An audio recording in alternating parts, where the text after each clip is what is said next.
The chief benefit, which results from philosophy, arises in an indirect manner, and proceeds more from its secret, insensible influence than from its immediate application. This avidity alone, of acquiring goods and possessions for ourselves and our nearest friends, is insatiable, perpetual, universal, and directly destructive of society.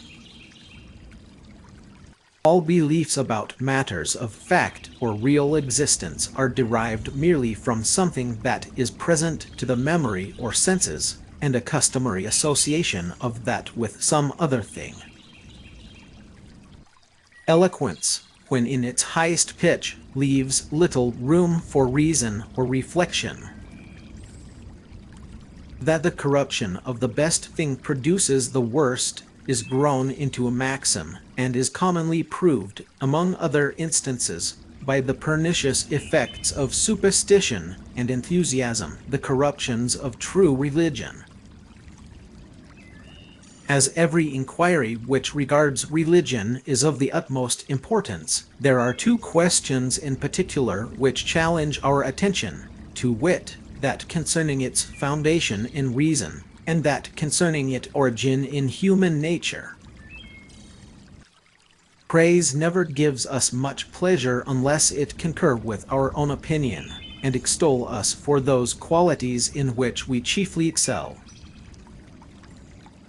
The heights of popularity and patriotism are still the beaten road to power and tyranny, flattery to treachery, standing armies to arbitrary government, and the glory of God to the temporal interest of the clergy.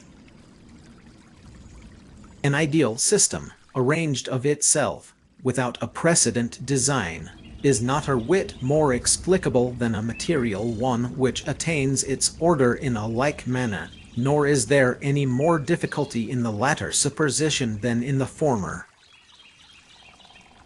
Nothing is more surprising than the easiness with which the many are governed by the few.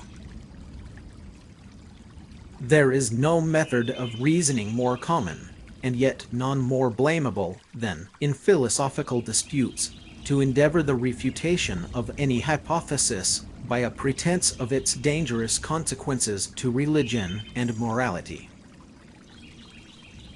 Even after the observation of the frequent conjunction of objects, we have no reason to draw any inference concerning any object beyond those of which we have had experience. I do not have enough faith to believe there is no God. Beyond the constant conjunction of similar objects, and the consequent inference from one to the other, we have no notion of any necessity or connection. An established government has an infinite advantage by that very circumstance of its being established, the bulk of mankind being governed by authority, not reason, and never attributing authority to anything that has not the recommendation of antiquity. Avarice, or the desire of gain, is a universal passion which operates at all times, at all places, and upon all persons. A purpose, an intention, a design, strikes everywhere even the careless, the most stupid thinker. Berkeley, Hume, Kant, Fichte, Hegel, James, Bergson all are united in one earnest attempt, the attempt to reinstate man with his high spiritual claims in a place of importance in the cosmic scheme. The beginning of motion in matter itself is as conceivable a priori as its communication from mind and intelligence. Apart from the representational content of an idea, there is another component, its force and vivacity, its impetus. The ages of greatest public spirit are not always eminent for private virtue. A cause is an object precedent and contiguous to another, and so united with it that the idea of the one determines the mind to form the idea of the other, and the impression of the one to form a more lively idea of the other. Nothing appears more surprising to those who consider human affairs with a philosophical eye than the easiness with which the many are governed by the few, and the implicit submission with which men resign their own sentiments and passions to those of their rulers. The observation of human blindness and weakness is the result of all philosophy, and meets us at every turn, in spite of our endeavors to elude or avoid it. Few enjoyments are given from the open and liberal hand of nature, but by art, labor, and industry we can extract them in great abundance. Hence, the ideas of property become necessary in all civil society. Hume argued powerfully that human reason is fundamentally similar to that of the other animals, founded on instinct rather than quasi-divine insight into things. Nothing exists without a cause, the original cause of this universe we call God. It is more rational to suspect knavery and folly than to discount at a stroke everything that past experience has taught me about the way things actually work. All that belongs to human understanding, in this deep ignorance and obscurity, is to be skeptical, or at least cautious, and not to admit of any hypothesis whatever, much less of any which is supported by no appearance of probability. In the sphere of natural investigation, as in poetry and painting, the delineation of that which appeals most strongly to the imagination derives its collective interest from the vivid truthfulness with which the individual features are portrayed. Mankind are so much the same in all times and places that history informs us of nothing new or strange in this particular. Its chief use is only to discover the constant and universal principles of human nature.